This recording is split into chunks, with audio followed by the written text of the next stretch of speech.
आमदार राहुल आहेर यांची विधानसभा निवडणूक रिंगणातून माघार. चांदवड देवळा विधानसभा निवडणुकीच्या पार्श्वभूमीवर आमदार डॉक्टर राहुल आहेर यांची पत्रकार परिषद. राहुल आहेर यांनी पक्षाला केदार आहेरांना उमेदवारी देण्याची वरिष्ठांकडे मागणी केली. दादा की नाना या चर्चेला पत्रकार परिषद घेत दिला पूर्णविराम. लोकमान्य 24 फास्ट न्यूजसाठी सोमनाथ जाधव. एक दोन दिवसामध्ये जेव्हा केव्हा उमेदवार याद्या जाहीर होतील त्यावेळेस पक्ष आम्हाला इथं उमेदवार देईल. ही काय मी सांगितलं म्हणून होतं असं नाहीये, पण ह्या पक्षाची रचना आहे. पण हे सर्व करत असताना आता कुठेतरी हे आपल्याशी बोलण्याची ही वेळ याच्यासाठी आली. खरं तर हा निर्णय काय माझा एकट्याचा नसायला पाहिजे. आपल्या सर्व कार्यकर्त्यांच्या इच्छा, अपेक्षा, आकांक्षा या प्रत्येक नेत्याकडनं असतात. मला पण ह्या गोष्टीची जाणीव आहे की हा निर्णय घेत असताना मी आपल्या सर्वांची चर्चा करायला पाहिजे होती. पण प्रत्येकाच्या ज्या इच्छा आहेत ह्या मला याची जाणीव आहे की मी जर ही आपल्या सर्वांची, आमच्या कार्यकर्त्यांची, नेत्यांची आधी जर चर्चा केली असती तर त्यांनी मला ह्या निर्णयापर्यंत येऊ दिलं नसतं. आणि मग कुठं ना कुठं आपल्याला निर्णय हा घ्यावा लागतो. शेवटी आपल्याला ही विधानसभा मतदारसंघ हा जिंकणं हे आपलं सर्वप्रथम ध्येय आहे. आमच्या नेत्याला हात वरती करणारे जास्तीत जास्त माणसं आम्हाला विधानसभेमध्ये पाठवायचे आहे, हा आमचा ध्येय आहे. आणि त्याच्यासाठी अशा अनेक वेळेस आपल्याला कधी कटू निर्णय घ्यावे लागतात. मी सर्वप्रथम आपल्या सर्व भारतीय जनता पक्षाच्या महायुतीच्या दोन्ही तालुक्याच्या नेत्यांना मी विनंती करेल, त्यांची माफी मागेल की हा निर्णय घेत असताना मी सुरुवातीला त्यांच्याशी चर्चा केली नाही. पण त्याचबरोबर माझी त्यांच्यापासूनही अपेक्षा राहील की ते पण माझी भूमिका समजून घेतील. आतापर्यंत मागच्या 10 वर्षामध्ये जसं एक परिवार म्हणून आपला पक्ष काम केलेला आहे त्याच भूमिकेतनं आपण पुढे जाऊ. त्याच भूमिकेतनं येणाऱ्या विधानसभेमध्ये पण आपण विजय संपादन करू. खरं तर आता विरोधक कुठेतरी याच्यामध्येही राजकारण करण्याचा प्रयत्न करतील की हे बाबा दोन्ही भावांचं आधीच ठरलेलं होतं आणि मग हे जनतेला कुठेतरी दिशाभूल करण्याचा प्रयत्न करत होते. स्वाभाविक आहे, राजकारणामध्ये आपण जेव्हा काम करतो तेव्हा सुरुवातीला काम करत असताना नानाची पण इच्छा होती, माझी पण इच्छा असताना आम्ही म्हटलं की शेवटी वातावरण कसं राहतं, केव्हा आपल्याला वरिष्ठ काय निर्णय देतात. पण शेवटी जेव्हा आता एक 2-3 आठवड्यापासून मोठ्या प्रमाणामध्ये खाली घालमेल व्हायला लागली तेव्हा वरिष्ठांना आम्ही विनंती केली. सुरुवातीला 2दा-3दा मला वरिष्ठांनी नकार दिला होता की उमेदवारी कुठल्याही परिस्थितीमध्ये तुला करावी लागेल. पण इथं कुटुंबाचा कलह, इथं खाली होणारे जे काही कलह आहेत यालाही कुठेतरी प्राधान्य द्यायला पाहिजे. आणि म्हणून आम्हाला हा निर्णय घ्यायला थोडासा वेळ लागला. मागचे जेवढे काही सर्वे झाले, पोलिसांचे रिपोर्ट असतील, IBचे रिपोर्ट असतील, याच्यामध्ये क्लिअर कट चित्र होतं की माझी उमेदवारी जरी झाली तरी त्याच्यामध्ये नक्कीच मताधिक्याने ही सीट निवडून येणार आहे. ही भाजपची A+ यादीमधली सीट आहे आणि पहिल्या यादीमध्ये याचं माझ्या नावाचं डिक्लेरेशन इथे होणार होतं. पण हा आमचा निर्णय याला कुठेतरी काल पक्षाने मान्यता दिली.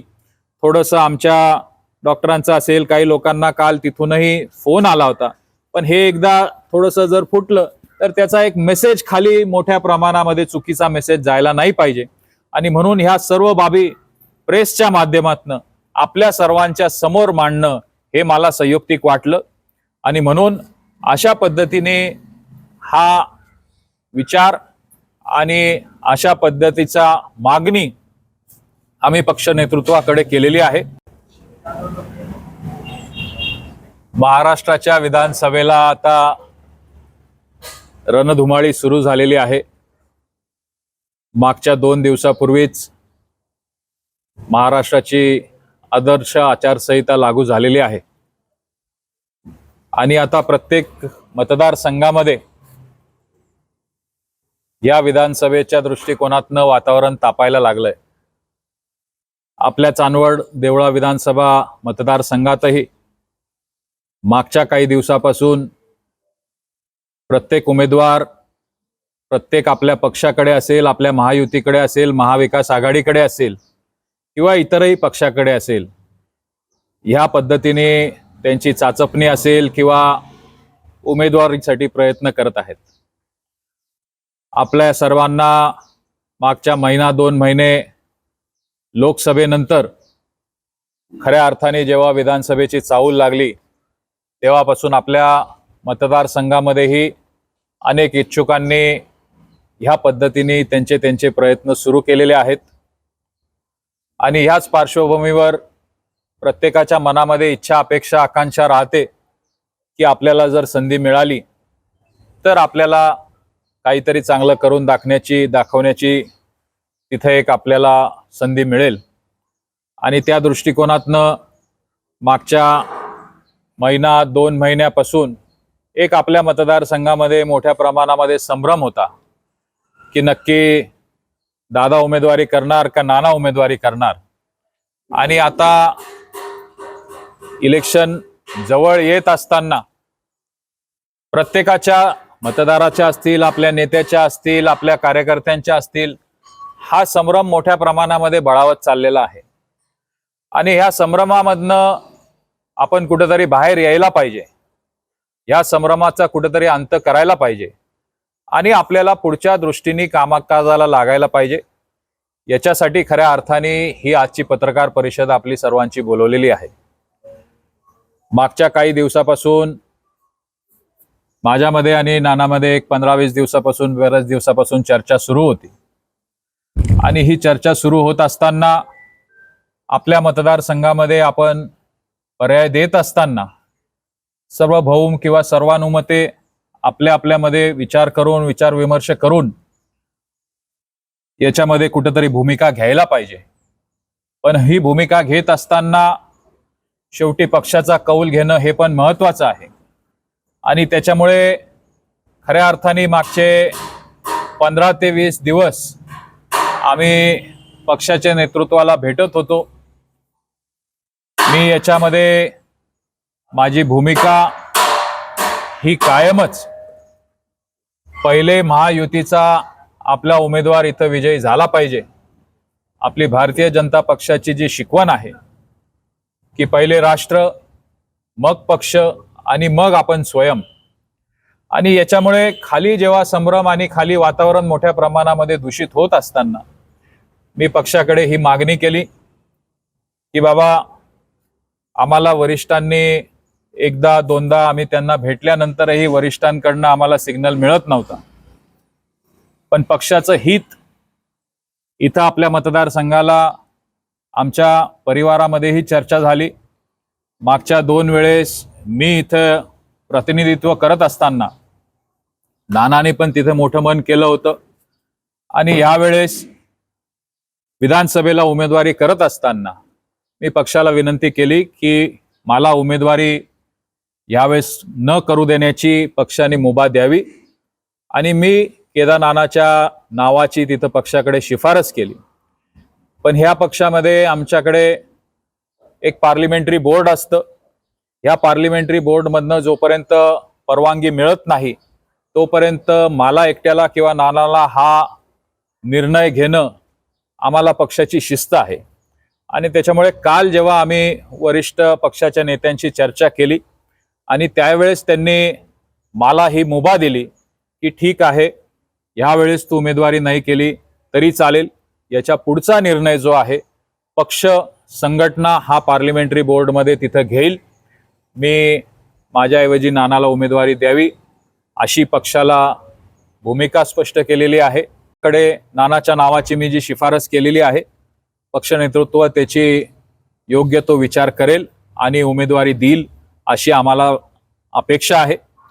पुढे चालून भविष्यामध्ये आपल्या सर्वांना एकत्र राहून काम करून हे इलेक्शन आपल्याला, मला तर खात्री आहे की महायुतीचा उमेदवार एवढ्या लोकसभेच्या मोठ्या विरोधातल्या वातावरणामध्ये पण आपल्या विधानसभा क्षेत्रामध्ये जवळजवळ 18 ते 20 हजाराचं जे मताधिक्य होतं, या विधानसभेला हे मताधिक्य 50 हजारापेक्षा जास्तच हे आपल्याला इथं मिळेल याची माझ्याही मनामध्ये खात्री आहे.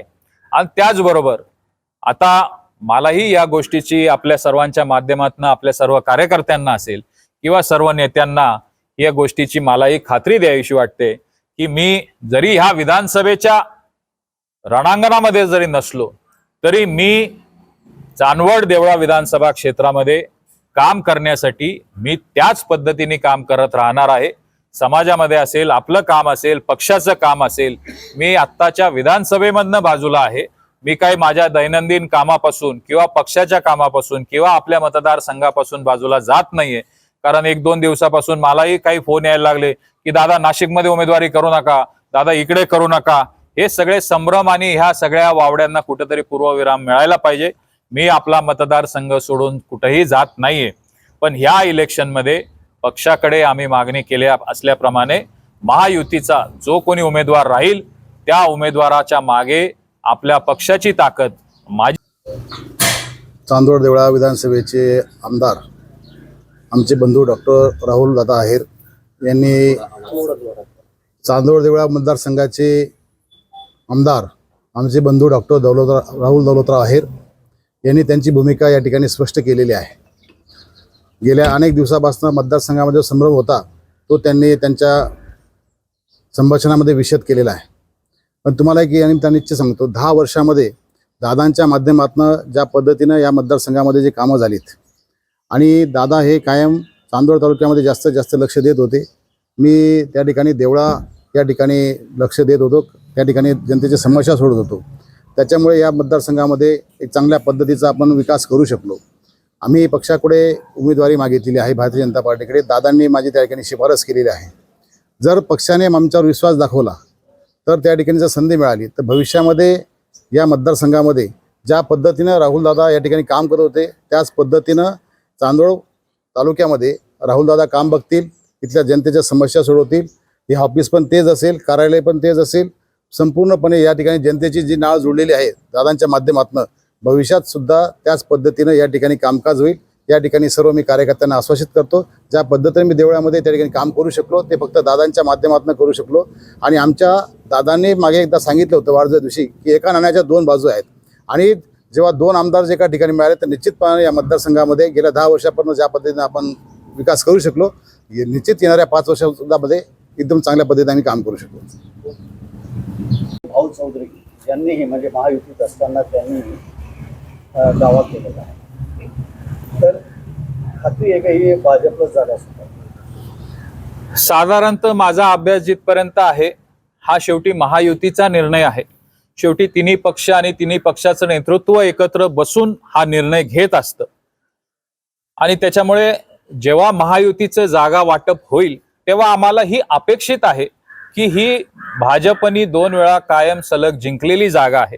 आत्ताच्याही सर्व सर्वे रिपोर्ट्समध्ये भाजपच्या पारड्यामध्ये याच्यामध्ये स्पष्ट बहुमत मिळतं आहे आणि त्याच्यामुळे आम्हाला ही या गोष्टीची खात्री आहे। पण हा निर्णय शेवटी वरिष्ठांचा आहे, या निर्णयावर ही भाजपला सुटेल अशी आमची अपेक्षा आहे आणि त्याच पद्धतीने वरिष्ठांना मी विनंती केलेली आहे की बाबा ही जागेची उमेदवारी केदारनाथांना द्यावी।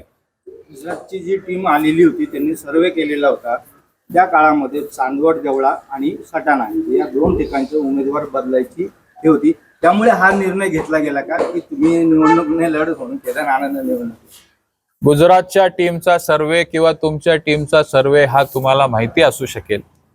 मला माझ्या राजकीय अनुभवामधनं आणि माझ्या नेतृत्वाकडनं मला ज्या गोष्टींची माहिती मिळते त्या गोष्टींची माहिती माझ्यापर्यंत असते। मी पण अनेक राज्यांमध्ये जशी गुजरातची टीम आलेली होती तसा तिथं अनेक राज्यांमध्ये मी पण महिनोमहिने गेलेलो आहे। ह्या टीमचं किंवा ह्या बाहेरून आलेले कार्यकर्ते किंवा नेते असतात त्यांचं काम पक्षाने दिलेला उमेदवार हा निवडून आणावा एवढंच मर्यादित असतं आणि त्याच्यामुळे त्यांचं सर्वेचं मुळात हे कामच नसतं। आणि ही शेवटी तुमच्या चर्चेचा विषय आहे। मला जे काही आहे ते मला माहिती आहे, कारण मागचे 3 आठवडे आम्हाला आमच्या नेतृत्वाला कन्व्हिन्स करायला लागले की बाबा मला ही उमेदवारी न देता ही उमेदवारी नानाला द्यावी। तुमच्यावर नाराजी आहे म्हणून किंवा विरोधकांनी जे आरोप केलेले का डॉक्टर साहेबांनी पाहिजे थोडे काम नाही केले, लोकांची नाराजी आहे म्हणून तुम्ही माघार घेताय निवडणुकीत? माझ्यावर नाराजी आहे असं कुठं जनतेने सांगितलं असेल तर मी ते ऍक्सेप्ट करू शकतो। विरोधकांचं काम आहे विरोधकांना थोडाफार आजच्या ह्या निर्णयाने एखाद्या वेळेस आनंदही होईल.